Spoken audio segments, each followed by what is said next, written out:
beans. Okay, so peas, peas, peas, peas. It has been a while for me, but it's probably been nothing for you because if you're just getting to these playlists or these videos, then you're just clicking and listening. But it has been about a week since I recorded my last video. And so I wanted to share. So I started off, and we'll see if I continue that way, but I started off signing off with Reverend Okomfo Walimu Yogi Sister Mama Adia. And that's because when I was a little girl, there was a DJ on 107.5 WGCI. Doug Banks and Tom Joyner used to do the show, and they would call Doug Banks in some of the skits Reverend Dr. Deacon, Reverend Deacon Dr. Doug, Reverend something Deacon Dr. Doug. And I had a friend in college who, the more, the more titles or training I got, he would start calling me all of the things. So again, I am a licensed minister. I am a trained traditional African priest in the Akan tradition known as an Akonfo. I am a homeschooling mother. I am a yogi, a trained yoga teacher in the Kripalu tradition. What did I say? Living Akonfo. I'm a mama. I'm a mother. And so in all of those, um, and you know, a host of other things, but a healer, and all of those things, that sign off felt like fun because it made me think of all those things. But what I wanted to share about today was that I started off the year um, following. Oh, I'm not going to say her name right. Now, of course, the names that I want are escaping me. But there's a well-known YouTube presence. Shoot.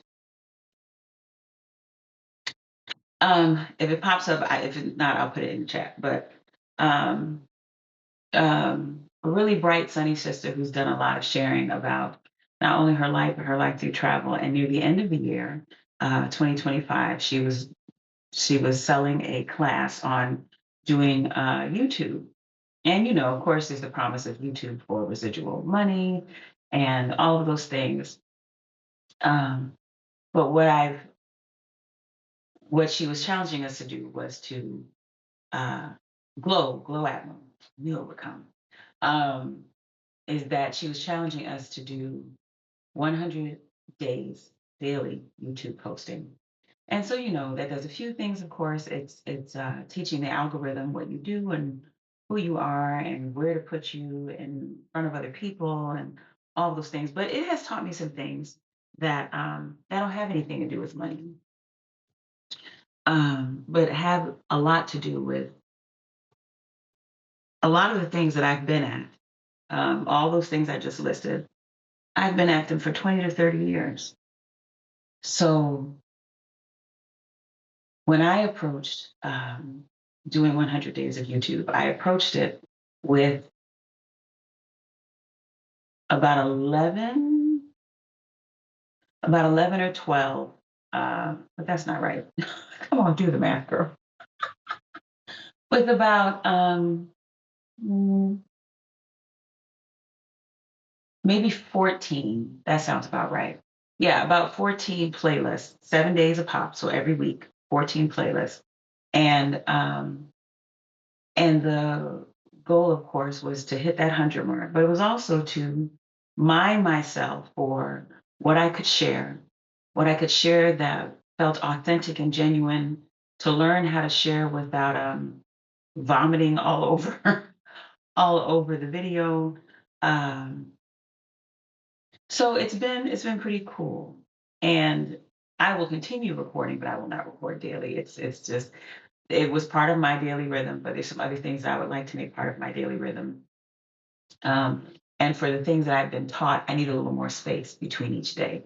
So these are some of the things that I learned. How many is it? 10 supposed to be perfect, right? Let's say 10. Let's say 10 things I learned by doing 100 days on YouTube. So the first thing was I learned my message. I've always known when you there's a few different schools of thought, but I've always known the type of things that light me up and that I love to share and that I love to be in communication with others about. And one of them is just connectivity between us, between each other, um,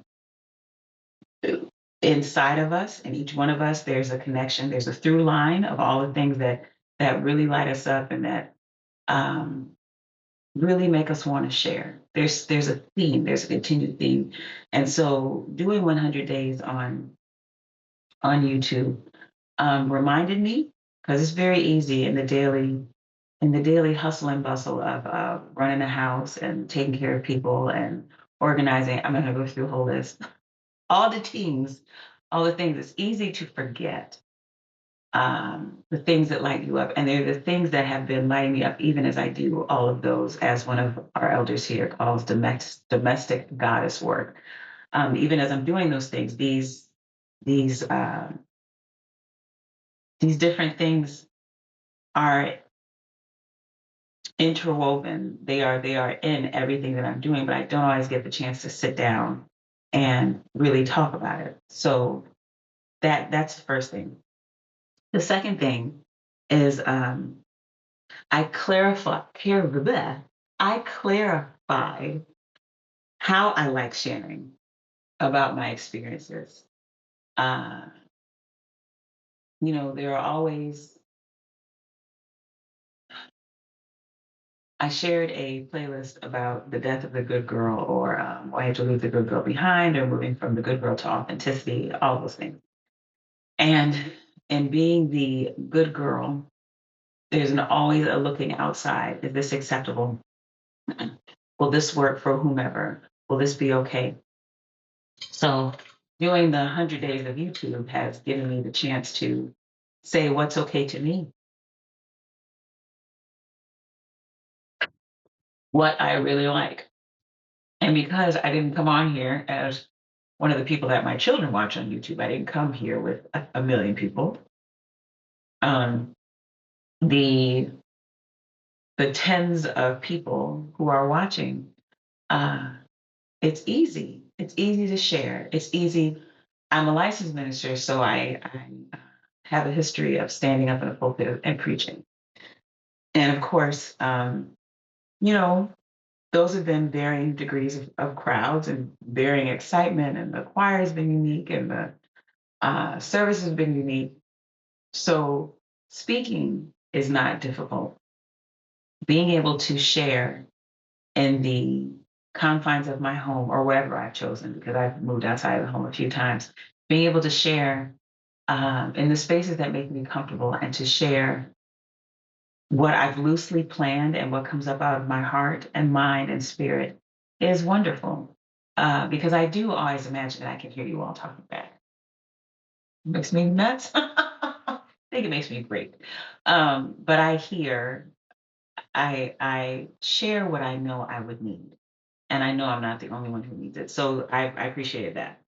Um, Number three, I love how rich these life lessons that I've experienced really are. There's different stages in life for me, and then I've watched other young people and young women because I'm a woman go through is, when I was a little kid, 20 was grown. I was like, when I turned 20, then I got to 20, and I was like, I am not grown, even though I had responsibilities. Then I got to 30. And 30 is not 20 anymore. So you're a little older. There's a sketch on the Black Lady Sketch Show, and I'll tag it in here where she turns 30 and she's supposed to be entering her auntie phase. And they made a big joke about it. But 30 let me know I was grown because I had a baby. And I was like, well, I'm someone's mama, so I got to be grown. And growing as they grow and developing confidence because I'm caring for them and I am their voice of authority and all of those things. It's caused me to feel more adult and still realizing that being in my 40s is still young. Um, life is not life is not even close to over. I'm blessed. My parents have lived long lives, and if I'm blessed to live the same length of time that they are, then I'm about halfway through. so, so, but being able to do these 100 days let me know that I have lived long enough to have some real good, juicy stuff to share. Some very good lessons that connect, some very good lessons that not just connect to each other, but connect to other people, that have brought me a certain amount of certainty to share without any consideration of is this enough or is it okay, to be completely confident in that. And as I shared before, one of my teachers has said that consistency brings confidence. And so being able to do these 100 days, not only the consistency of doing the 100 days, but being able to look at the consistency of my life and the recurring themes brings confidence in what I have to offer. So that's number three. Number four is I've been saying this the whole time, but number four is that I found more connectivity between my experiential knowledge and wisdom, and to others than I previously thought. So I knew there was a connection. I shared that a sister of mine and I go walking 3 times a week, and we'll share and we'll talk, and because we are part of the same community. Um, and have similar viewpoints, we are still each individually ourselves. So we can share about things and be like right on with each other, but it still comes from each of our perspectives. And so being able to see that has been marvelous. Has been marvelous. Number five is just wonder. Just wonder. Being Forcing myself to sit down to do the 100 days. Um, Whether I write things down in this journal or I have a bullet point idea, or as I've shared before, when I was running the homeschool co-op out of my house, we would do a proverb in the morning, usually an Ashanti tree proverb in the morning, and without fail, within minutes, the ancestors would show us the application of the proverb within minutes. Some child would say something, and they'd be like, "Pow, that's what it is." So just the wonder of setting out to do this every day, and the ancestors and the bosom saying, "Okay, here's confirmation. Here's your here's your learned part of this lesson. Here it is affirmed somewhere else. What you know is what you know, and it's good." So that wonder, and then just the blessing of being alive and all the joy that comes from challenges or successes or things being revealed, all of those things. Um, Number six is not taking it so seriously. So, you know, even when I sat down to get it started originally, because Glow was when I purchased her class, it was discounted because the beginning of the year was coming. And so the original time that she had set the course to do 100 days was with enough time for the people who become involved to think through it and get themselves together, which can be a good and bad because you can overthink and stop yourself from doing something. But by the time I signed up, the top of the year, which where she encouraged us to start, was coming soon. And so I was like, I don't have time to dilly dally. It's like whatever I'm going to do, let me figure it out right now. Um, and so that also, with all the things I listed before, crystallized. Oh, well, this is what you want to share about. These are the things that I've given my life to. Creating, homeschooling my children, being a spiritual leader, um, being a spiritual servant. All of those things, those are repeatedly over and over and over again. And it gave me the chance to just have fun. I had, I had, you know, plans for things. And then, as I was moving around, like there's an entire month of videos where I'm out of the country. so so it wasn't here. It's like this is what I'm used to. I know when the light comes through the window.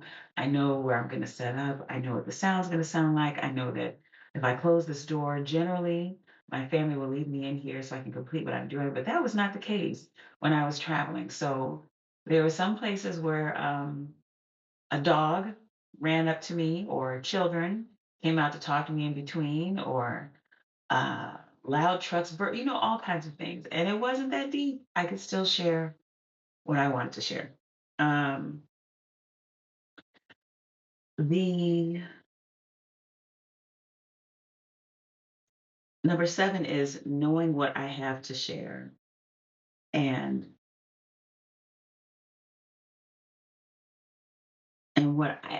knowing what I have to share and deciding how I want to share it. So that has been something too. Is I've been on a quest to set boundaries, and so even in doing this, deciding what things are precious to me and what I can share and what can still be mine, where I can be authentic and as open as I would like someone to be with me and still honor the fact that everything isn't for everybody.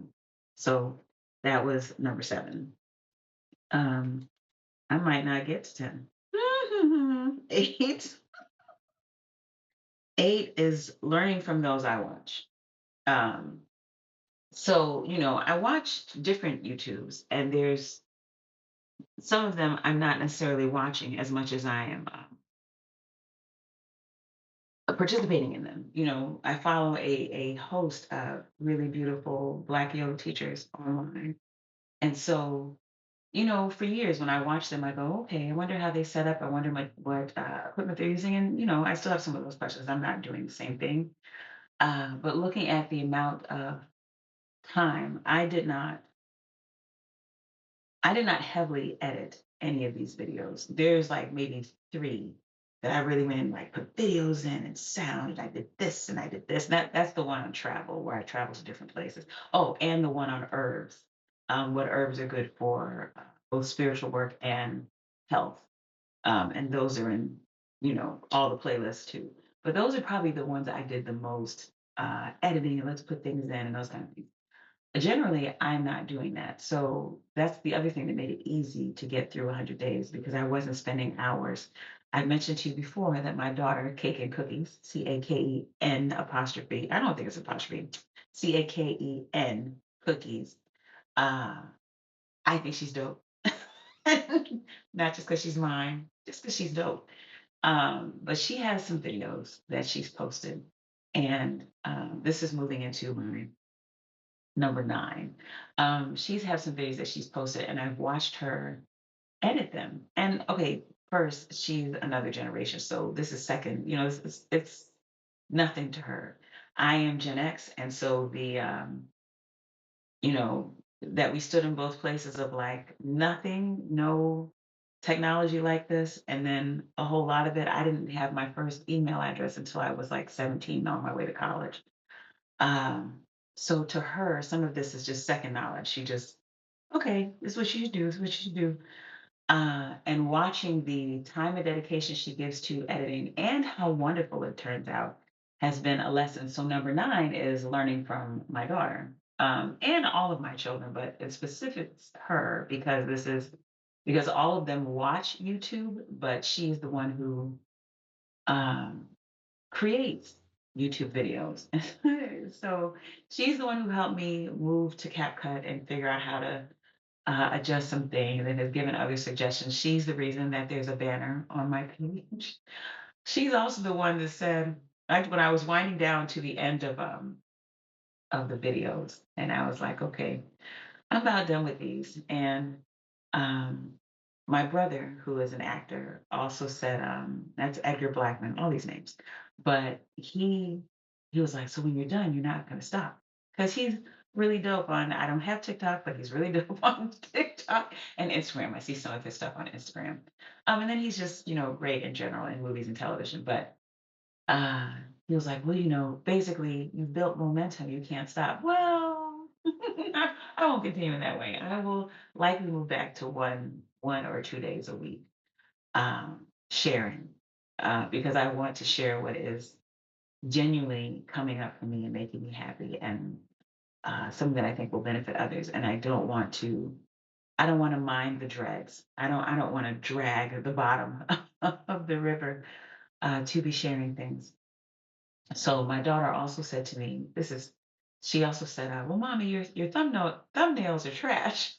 And I laid down laughing because I haven't been working on thumbnails. I've been working on getting these videos out. It was 100 videos. I've been working on getting those out. But with less video production, I can give more time to the appearance of videos with thumbnails. I'm still not going to do a lot of editing, but I can give more time to that so that they pop when you see them. And then 10 is just finding my own voice again, is much like the very first point I made on here, is that, and I've shared this in another playlist too. I shared that my childhood intuition and connection to nature is something that has continued in my entire spiritual walk. Who we are is who we are. And we often come to the planet with our gifts and our wonder and our curiosity and the things that make us uniquely us. And then by right of whatever it is, whether it's family who hasn't been as free as they want, so they unfortunately impede or restrict our movement, or society that says you should only be this, or the fear of not succeeding, which still comes from those two places. Because if you're just left to it, you'll fail and keep moving because every failure is a lesson and growth. Um, but the knowledge that anything that I'm sharing about now at this big old age um, are still things that even before I had the experience, the the pulsing center, the delight, the desire, the truth in what I'm sharing existed when I was little me. And so being able to complete these 100 days, um, it lets me hear me. It really lets me hear me. And I haven't watched all of them because that's a lot. But I have had the chance to create the titles and go through and do the descriptions. Um, Being able to share things I really like the class, the story and stretch yoga with the story attached, and it's one of my favorite stories.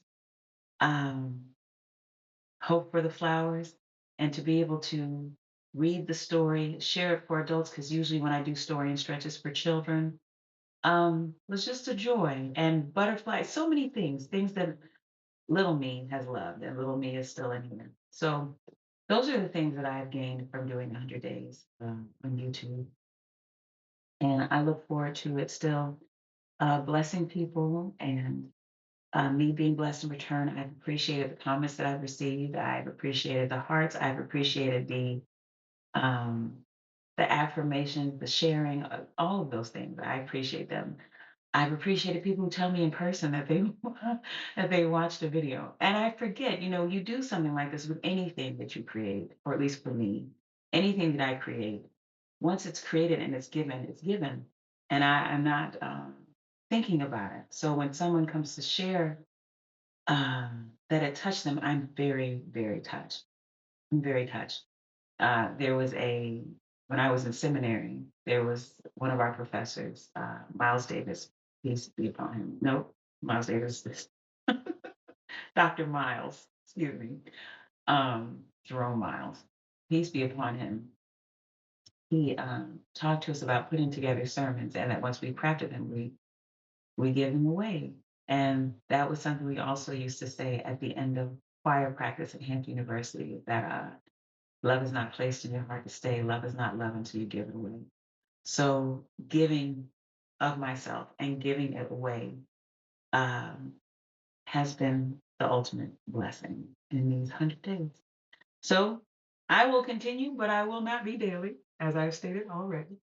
Um, but I look forward to sharing, and I look forward to hearing from you. And I look forward to the back and forth. If there's anything, because I always forget, but if there's anything that resonates with you, go ahead and like it, subscribe, share it with someone else. I would love to hear other perspectives, and similar perspectives from different viewpoints on many of the things that are shared. And again, this is Reverend Okonfo Walu Yogi, Sister Mama Adiasin. I'll see you soon. Peace.